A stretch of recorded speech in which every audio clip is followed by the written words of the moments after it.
Welcome students. We are going to discuss today about the topic that is physical and chemical changes. We see around us several different types of substances. Each and every substance may vary in their state, size, shape, color, temperature, etc. Now when we see one or the other property of any substance is different, we say it has undergone a change. Let's have a talk about melting of ice. The ice melts and forms water. The state of ice is what? It is solid state and the water is a liquid. So here the change in the state takes place. Similarly, we see several different types of changes around us in our everyday life, such as formation of milk, formation of curd from milk. Similarly, burning of fuel, burning of paper, cooking of food, ripening of fruits. Some of these changes may be beneficial for us, while some are harmful. Spoiling of food is harmful for us.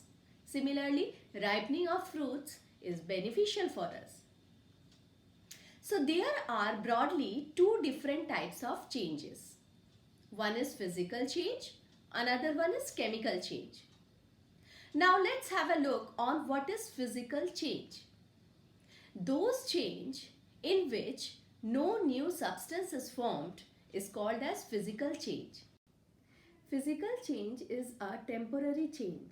That is, it may change in size or shape or color. That is, the physical change can be reversed back to its original substance. So I am going to explain you the physical change by showing you several different examples which make you the concept more clear to you. As you can see, do any new substance has changed, isn't it? Similarly, if I take this chalk and I crush this chalk into chalk dust, this chalk dust I will get back again to the chalk. How? This chalk dust I will mix with some water and make a paste and let it get dry up. Again I am going to receive the same chalk. So no new substance has been formed. So we can say that it is a physical change. Now see, I have a glass of water. Okay. Now I have a glass of water. Now I will be adding some salt to it. If I add sugar also, then also it will be same. Now see, I am mixing this salt into this water. And slowly you will see that the salt will get dissolved in this water and I am getting a salt solution. But just question with yourself that whether this is a physical change. It is a physical change. Now why I am telling it as a physical change? If I boil this water, I will see that after the water gets evaporated, the white powder I am received in that same container. This white powder, if I taste, it is the salt. So, again the salt which I have dissolved in the water, I am receiving the same salt and no new substance has been formed. So, this is again a physical change. Now, see this paper. Okay, I am just folding this paper. See. Okay. Now, the size and shape of this paper has changed, isn't it? But if I again open this paper, see, I am getting back the same paper. No new substance has formed. So, again, this is a physical change, isn't it? So, I hope you all have understood by seeing this ample of example that which is a physical change. So every time when you have to find out or have to classify which type of change is this, you always have to question yourself that whether a new substance has formed or is the changes reversible? Because some of the physical changes cannot be reversible. For example, if I talk about a breaking down of a toy or a glass tumbler, once it had break down, no new substance will be formed, but the size or the shape of that particular substance has been distorted. I hope students, you might have built up a clear concept of physical changes by the demonstrations I have given to you about the different physical changes. Now, one thing is clear to you now, that while physical change takes place, no new substance is formed. Now, let's see what is chemical change. A chemical change is a change in which a new substance is formed. And also the change is permanent and irreversible. That is, we are not going to get back the original substance. For example, formation of curd from milk, changing the sugar on heating, the sugar converts to charcoal. It is also a chemical change. Similarly, burning of fuel, burning of paper. Basically, burning of any substance is a chemical change, because always whenever a substance burns, it gives formation to the new substance, that is carbon dioxide or other gases are being formed. So we can say in other words that all the burning of any substance, definitely will be a chemical change. Similarly, burning of wax, burning of paper is also a chemical change. So let's have a look at some of the examples of chemical changes. So as you can see, this is curd. And from where we are getting the curd? From the milk. In milk, we have the sugar present in, natural sugar present in it, which is lactose. And when the little curd is being added to the warm milk, the lactobacillus bacteria which is present in the milk reacts with the lactose and thereby give to the formation of a curd.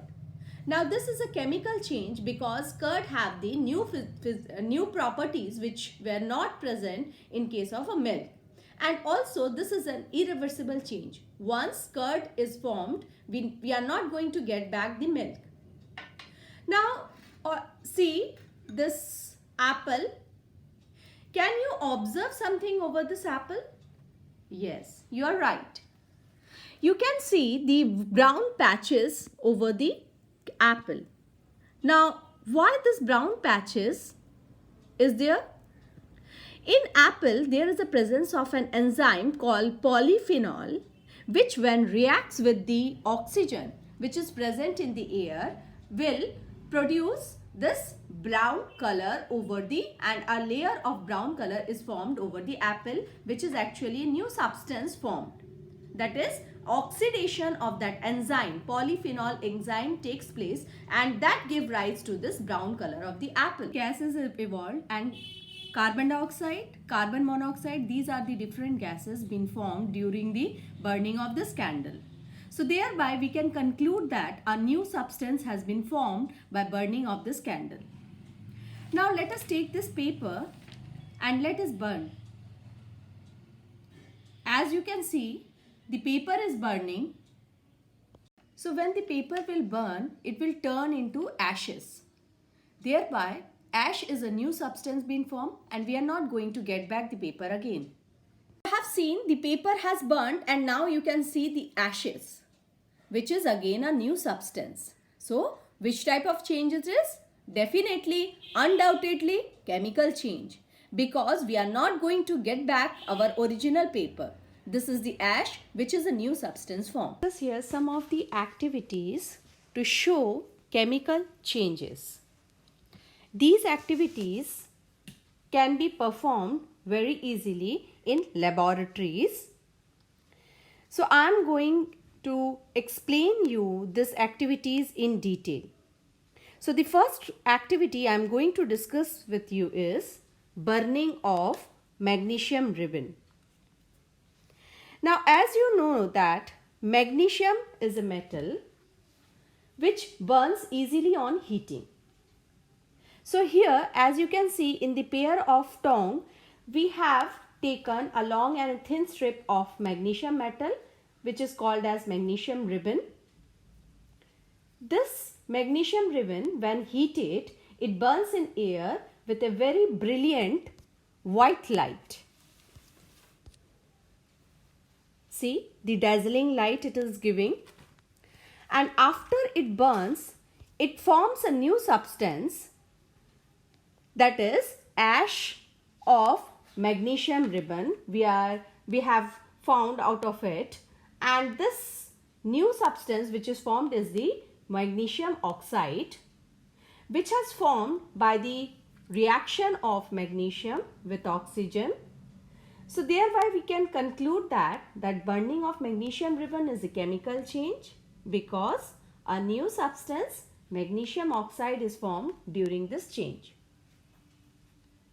Now the next activity we are going to discuss is the reaction of the iron nail with copper sulfate solution in water. So in order to perform this activity, the materials which are required are 2 glass tumblers, copper sulfate crystals which are blue in color, sulfuric acid, iron nail and water. So first what we have to do is, in a glass tumbler we have filled it with water and added some copper sulfate crystals in it. Now the water had turned blue color. Now we have to add few drops of sulfuric acid to the copper sulfate solution, and we will observe the changes in this mixture solution. Keep it undisturbed for half an hour. Now the iron nail is being dipped in this copper sulfate solution, which finally turns into green color. We will observe that blue solution changes to green color in which the nail is present. The color of the nail changes to brown. Now what reaction is being done in this activity? Copper sulfate, which is blue in color, will react with the iron of iron nail and gives iron sulfate, which is green in color. The brown color which is deposited over the iron nail is copper. So the next activity we are going to discuss is the reaction between baking soda and vinegar. Baking soda, as you all know, that is a base and vinegar is an acid. So let's have a look at when the base reacts with acid, what happens. In a glass tumbler, we have filled this glass tumbler with a vinegar, which is acetic acid. And then we have to add baking soda, which is a base, into it. Now, can you have the idea that what is going to happen? Let's see. As you can see, the bubbles are just evolving out of the glass tumbler. Now, this formation of the bubbles or the gas gives us the confirmation that this is a chemical change. A new substance has been formed by reacting acetic acid, which is vinegar, and sodium bicarbonate, which is baking soda, and this results in the formation of a new product with the evolution of new gas, that is carbon dioxide. So the gas which is evolving from this glass tumbler is carbon dioxide gas. So hereby we can conclude that this is another chemical change where we are again getting a new substance. Now if this carbon dioxide gas used in this chemical reaction between the baking soda and vinegar is being passed through a glass tube into the lime water, as you all know that lime water turns milky when it reacts with the carbon dioxide gas.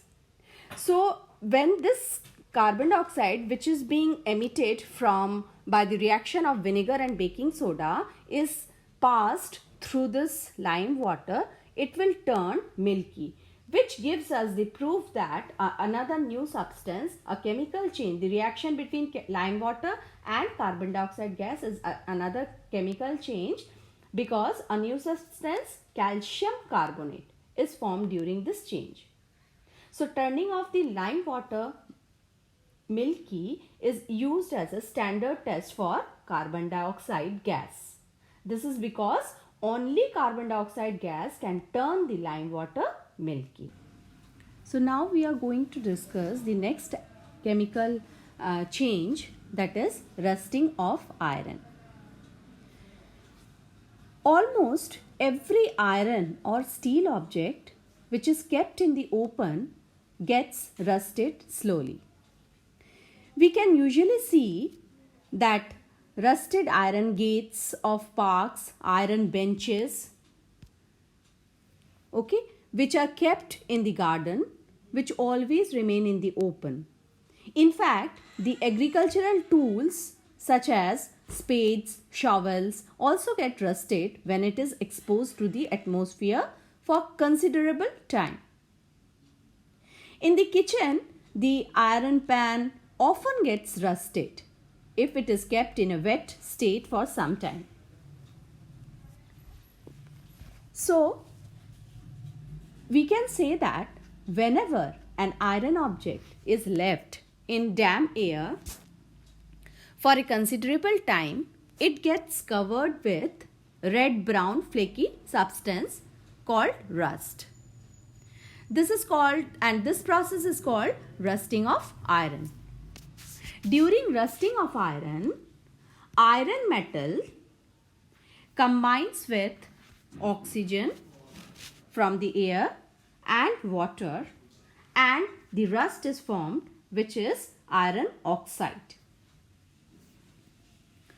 Now, rusting of iron is gradually makes the object, it slowly eats up the object, that iron object, and makes them useless.